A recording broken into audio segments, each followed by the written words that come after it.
What's up, guys? Tonight we have a special treat. I have another guest with me, and this guest is actually my dentist.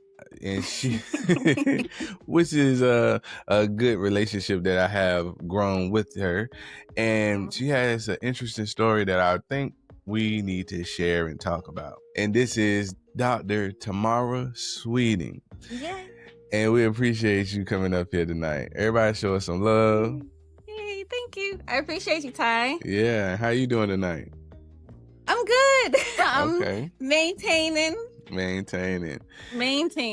And I'm going to tell you guys a little bit about Dr. Sweeting and what really stuck out to me. So she is my dentist, but she hasn't always been my dentist. I remember Dr. Sweeting because I was sitting there waiting for the doctor to come in. I guess they had just changed over, and I see this young Black woman coming to look in my mouth. I'm like, that's different. Before that, it was I can't even remember his name. It was an older guy, and he was I think he was Asian. But either way, I had never had a Black female come in looking in my mouth, and she looked relatively young. I'm like, that's pretty dope. And I think those are the type of people that we need to celebrate. Oftentimes we see, people in our communities that I would say that's a role model right there. A Black female dentist, doctor. Like I said, the fact that you got the title of doctor, that is an accolade. And that's one of the reasons I reached out and wanted to celebrate you, because that sticks out about you more than anything in my head. Like, that is pretty dope. First time I have ever seen it. So that's one of the things. But Dr. Sweeting is, of course, a doctor. She's a motivational speaker. She speaks to the youth. And she also has her own business. So she's an entrepreneur. She sells jewelry and makes custom grills. Yes. Yeah. So I might not be giving her all the justice. So Dr. Tamarra Sweeting, tell us a little bit about yourself in case I missed anything. I think you summed it up really well as far as what I do on my day-to-day. I will say I'm also a wife. Yes. I've been married 10 years, going on 11 this May. And we have 2 little ones. I'm a mom. I have a 5-year-old and I have a 2-year-old. So I'm juggling a lot of things, taking off one hat, putting on another hat at all times. Yeah, and that's amazing. That's amazing. Yeah. The title of being a mom and a wife by itself is heavy. It's heavy. Oh, yeah. So, Dr. Sweeting, tell us, again, I remember you coming in being that doctor, that dentist, the first Black dentist I ever seen. So what made you want to become a doctor, let alone a dentist? So what made you want to become a doctor? So I was always very book smart. I was a book nerd. My favorite place to go when I was little, like my daughter's age 5, 6 years old, was a library. Really? Even to this day, I'm the same way. My favorite thing to do is read. So I always did very well in school, AB honor roll, National Junior Honor Society, gifted classes, all of that good stuff, right? I just love to learn. Okay. And so I had a core group around me, my mom, my uncles, my grandmother, my grandfather, who always spoke life into me and said, you could do whatever you want to do. You want to be a lawyer, you want to be a doctor, you want to be an entertainer, you can do whatever you want to do. Although that's not what I was seeing, because we were barely poor. Like, I was growing up going to my cousin's house who lived in projects, so I mean, that's just how we rolled, growing up in Connecticut. That's where I was actually born. Okay. So I was always being pushed to do better than what I was seeing around me. So science was always something that interests me, and I love taking care of people. I love seeing people be healthy and happy. So being a doctor just made sense. As far as the dentist part, nobody obviously was in my family was a doctor or a dentist. I was the first in my family to go to college, to become a doctor. And so being a dentist was something very new, but I did shadow a lot of different providers, different caretakers. But the one that stuck out to me was my dentist. The funny thing, you say that I'm your dentist and it stuck out to you that when I walked in the room, it was my dentist. She was a Black woman and she was a boss. She was boss. She was just calling the shots, right? She was calling the shots. She was saying, hey, do this, do that. I need this, I need that. I said, oh, I could do that. I could do that. So yeah, she was one of the people that inspired me to be a dentist. And I knew I wanted to have a family. Family is very important to me. So I wanted to make sure that I had the flexibility to have hours that would allow me to be at my daughter's ballet recital, to be at my son's baseball team, and working as a doctor, let's say in a hospital, you know, OBGYN, even family medicine, you're on call. A lot of times, holidays, you know, you have to go in if there's an emergency. And although those people I admire to the fullest, those times are priceless. Priceless that you have with your family during the holidays. You know, it's about to be Thanksgiving. And I can't imagine having to be on call away from them, you know, for those special moments. So being a dentist just kind of fell into everything that I was looking for. Okay. A couple things that stuck out about your story that is really inspirational. You said your parents weren't doctors or, you know, in the medical field at all, but they encouraged you to, you know, be whatever you wanted to be. That's pretty dope. That's very important because a lot of times people don't see anything around them. Especially, I didn't grow up in, you know, the best of conditions either. And I'm doing better than my mom or father. But oftentimes we got to have that encouragement, and the fact that your parents really encouraged you and you actually, you know, took notice of the people around you. A lot of times people gravitate to the wrong type of role models. You just said your dentist, you saw what she was doing, you understood, okay, she's a boss.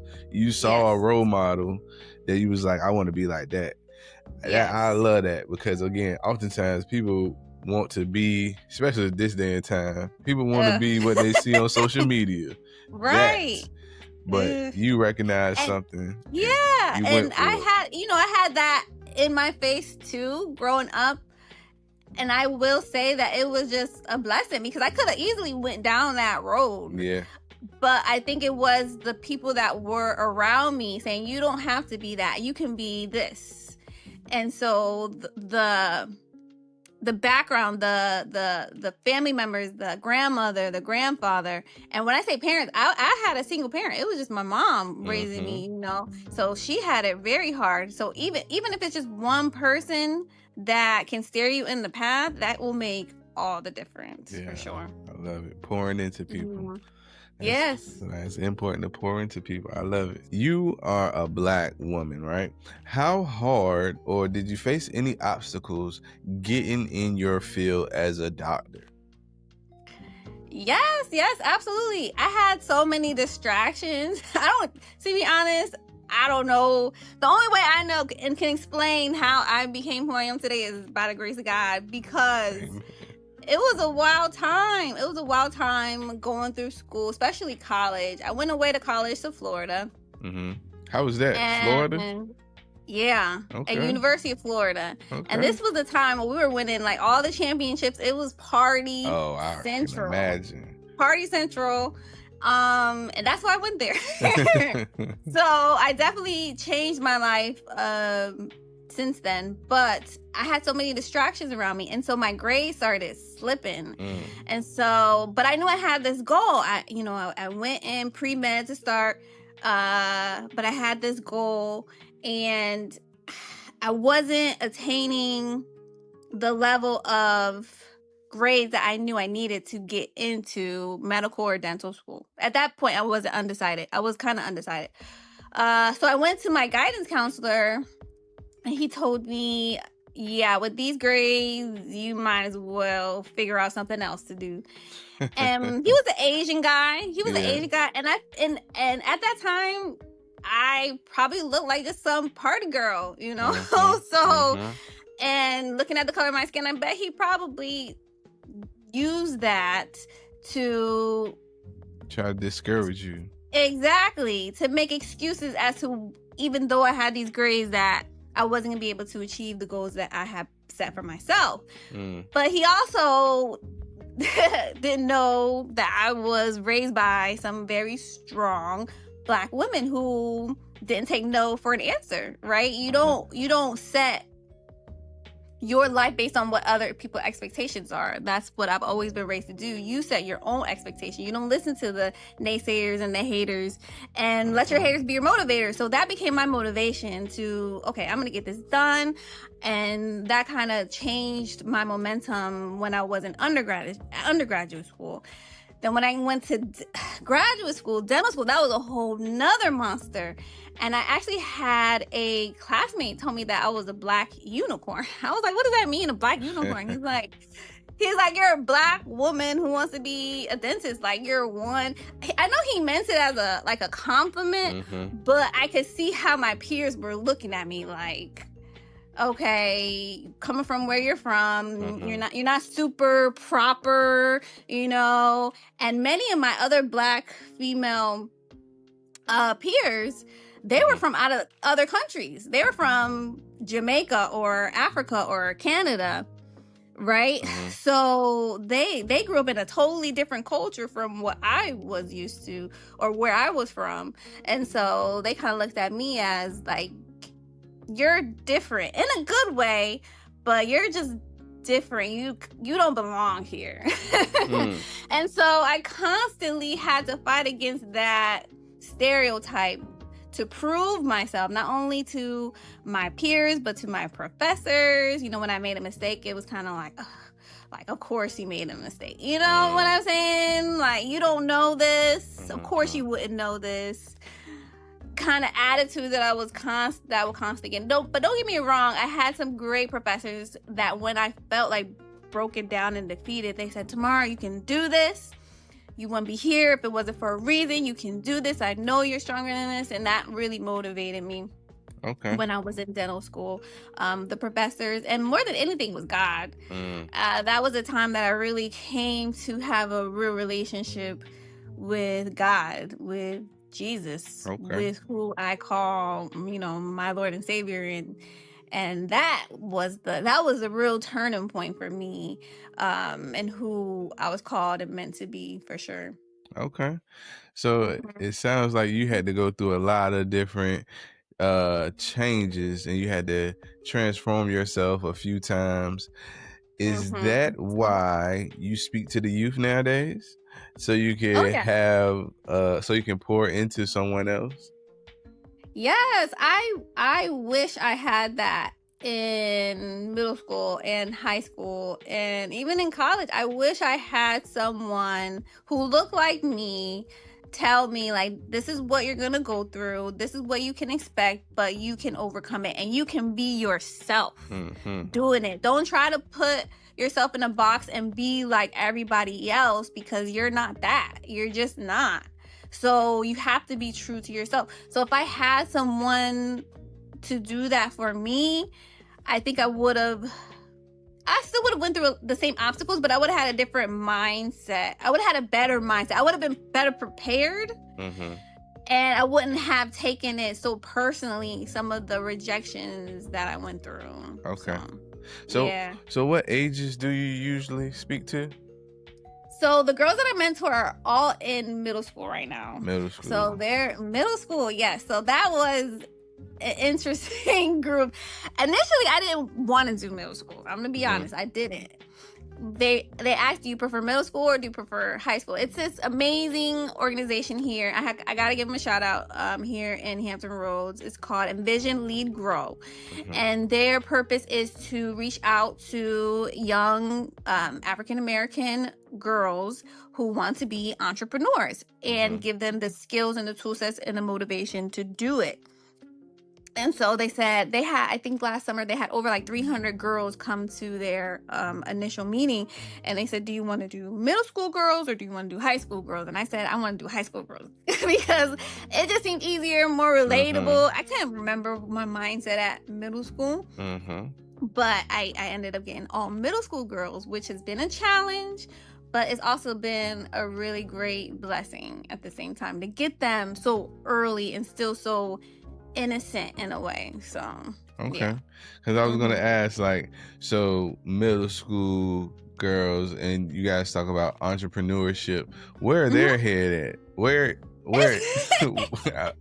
what are they thinking about? It's like all over the place. It's all over the place. They're in this weird middle place where they still love to play. Like they still are kids at heart, where they like to play and do games, but at the same time they understand, okay, when I grow up I want to do this, and this is why I want to do this, because I see this and I don't want to do this. Like they have that understanding. So you're right there at that precipice or that point where I can really have as much influence as, you know, I can. So it's great. Okay. All right. So I got a question for you. So if you could talk to someone that's, let's say, a senior that's thinking about starting a career or thinking about going to college and thinking about what career to do, what advice would you give them? Senior in high school? Yeah, and they might be thinking about colleges. Again, I know you said you went through a few different stages during your schooling and how you had to change yourself. What advice would you give them, especially to make it through and persevere through all that? Yeah, I would say at 17-year-old, like if it was me at 17 years old, I would say you don't know yourself. You don't know who you are just yet. You're still figuring yourself out. So give yourself time to grow. Now, you still have to focus on what you're talented at, what you love. Start there. Let's focus on what you love, what you're talented at. And most importantly, your faith. What are you putting your faith in? If your faith is in God, then he has a calling for you and he's placed special things inside of you. So what are those things? What are those talents? What are those gifts? And let's focus on that. And then we'll make the steps going forward, because you don't necessarily have to be like me. You don't have to be like your mom. You don't have to be like anybody that you know. So give yourself time to grow and figure out who you are. Okay. For sure. Okay. Solid advice. Solid advice. All right. Okay. All right. So you also are an entrepreneur. You make grills. Anybody that don't know what grills are, you know, that's when you got the diamonds in your mouth. Yeah. So, a true story. I've had at least 4 or 5 different sets of grills. I had. Oh yeah. Yeah. So that was one of the first things. I don't know how popular it is now, but when I got my job, when I turned 16, I started working. I worked at McDonald's. The first thing I did with my check, I saved like 3 checks, and I went and got me some grills. Yep. I love that. Yep. I got some white gold tops and bottoms. Okay. Yeah. I got it done in Military Circle Mall. That's back again when it used to be popular. But I lost those grills over and over, and I had to replace them over and over. I swear. Okay, now I see why you had the 5. Because one thing about them, you know, it's grills. So like when you eat, you popping them out. I didn't eat, popping them out, popping them in, and I went through that a wild phase too, and clubbing, partying, and all that. Put them in your pocket, lost them. Yep. But anyway, what made you want to start making grills? I know you work with teeth already. What made you think, or what made you want to start doing grills? Well, I knew I wanted to do grills before I even got into dental school. Okay. I said I'm gonna be a dentist and I'm gonna do grills on the side before I even got into dental school. And it's because, yes, of my background. So, like, growing up, hip hop was just life. Yeah. Constantly having older cousins, playing music all the time.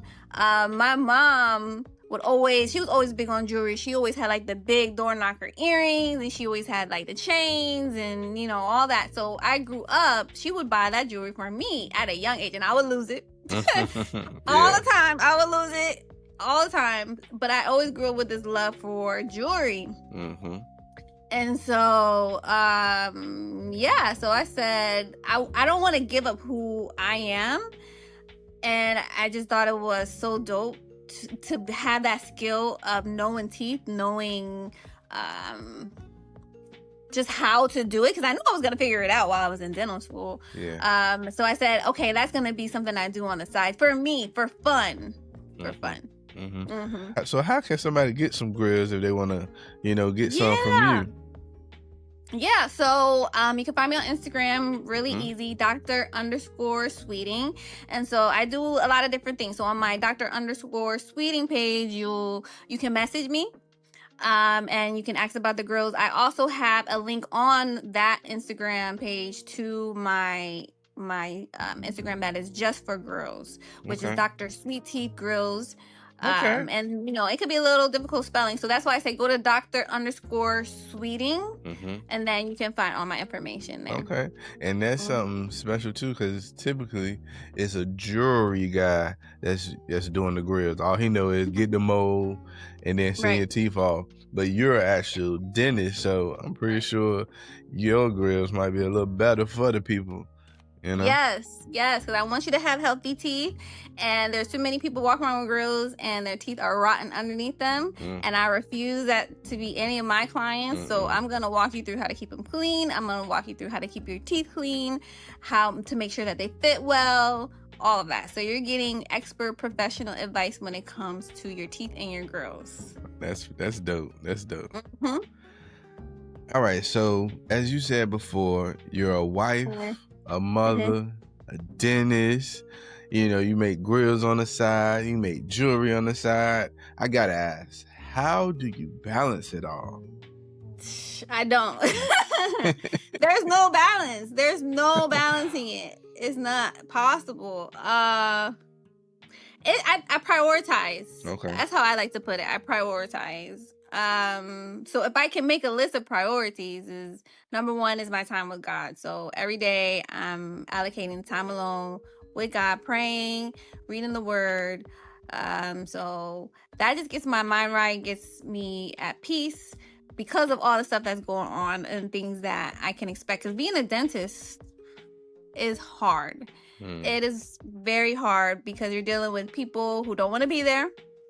You're dealing with people in their most vulnerable situations because they're in pain. A lot of times they're crying and they're upset, and you have to be their doctor, you have to be their psychologist, you have to be their friend, and sometimes you're their enemy, you know. And so I'm constantly have to prepare myself for that. So time alone with God is key in order for me to be a professional and to be good at what I do. My family is underneath that because they're the ones that just give me joy. Like when I come home, happy place. Man, it's just like there's no better place to be. The love that I get right when I come through the door. My husband's constantly supporting me, and so to be there for them is the most important thing to me. Okay. Just to be there, you know, mentally, emotionally. And then after that is, you know, my career. So, you know, all that falls into just time for me. So once I know all that's taken care of and they're good, I'm able to delegate the time that I have, which just keeps me sane, to keep me, you know, it keeps me, because a lot of times I'm giving to my family, to my patients. So when I have that time alone, I do things for myself. So that's kind of how I prioritize everything. Okay. That is important, making sure you be able to prioritize everything. If a young Black woman came up to you and said she wanted to become a dentist, right? Regardless of what age, what would you tell them? Tell her. What would you tell her? I would say, why? That would be my first question, is why? And are you sure? Because it's a lot that comes with it. Would I have made the same choice 10 years ago? I don't know. I really don't. I love being a dentist, but it takes a big sacrifice. You're sacrificing pretty much all your teenage years, you're even like into your 20s, into school. How many years total is that you had to go to school? So altogether, it's after high school, it's 8 years. And then typically you have to do like a residency, which is another 2 or 3 years if you want to specialize. So that's a lot of time, and time equals money, and that's not money you're making because you're paying for that. And school, I think tuition now, easily, when I see students come out now, not even when I was coming out, now it's like $500,000. Oh. In debt. Yeah. Ow. Yeah. That hurt me. Right.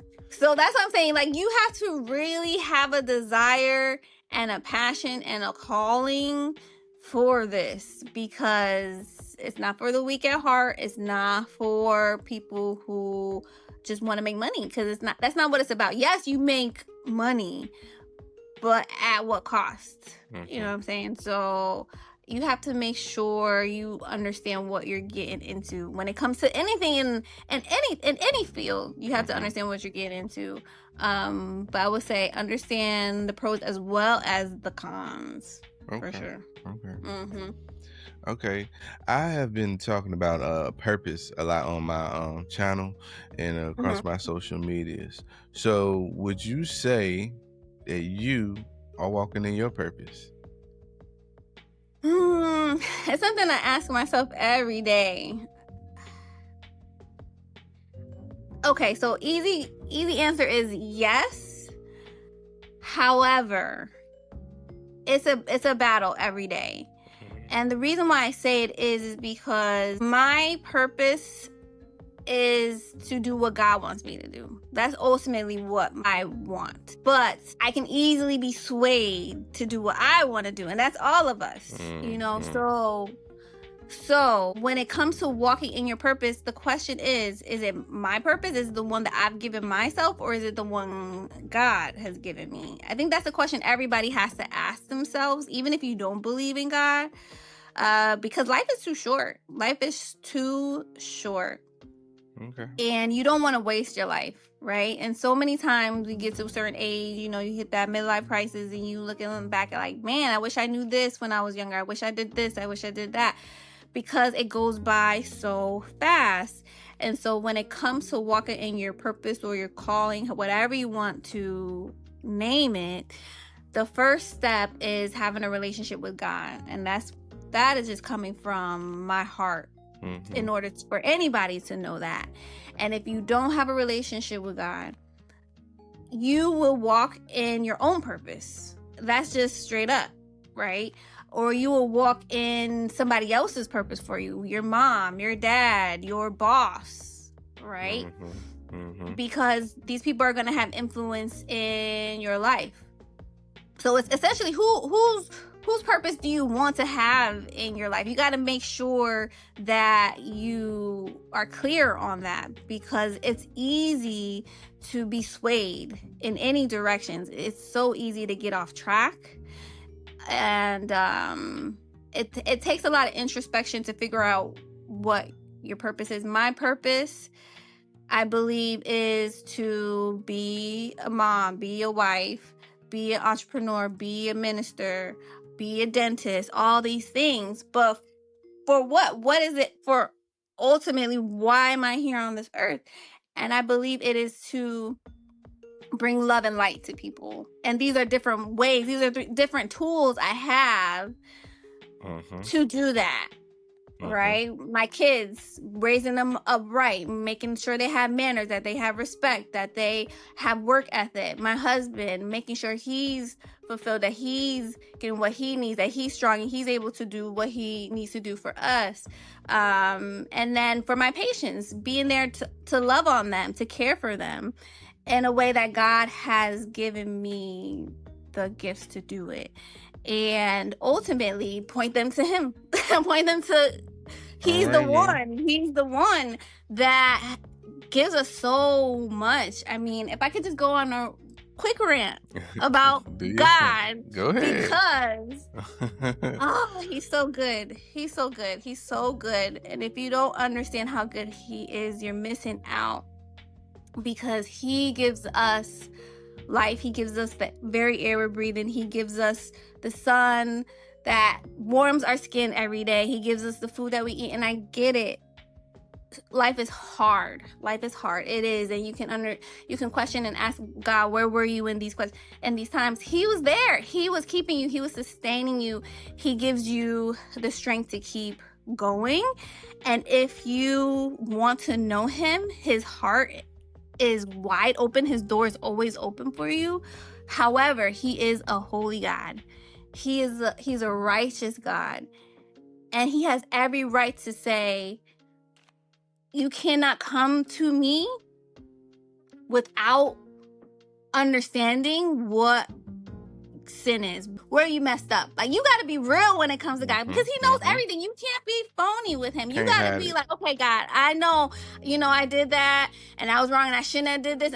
And you know what? I don't want to do this anymore. And if you have that heart, he's like, okay, come on. Let's start over. Let's do this. Let's rebuild. But if you have this heart, it's like, I'm going to do what I want to do. He's going to also lovingly let you do that. But where is that going to get you? Most people look at the rich and famous and they're saying, oh, well, I got this person there. And granted, it'll get you a lot of money.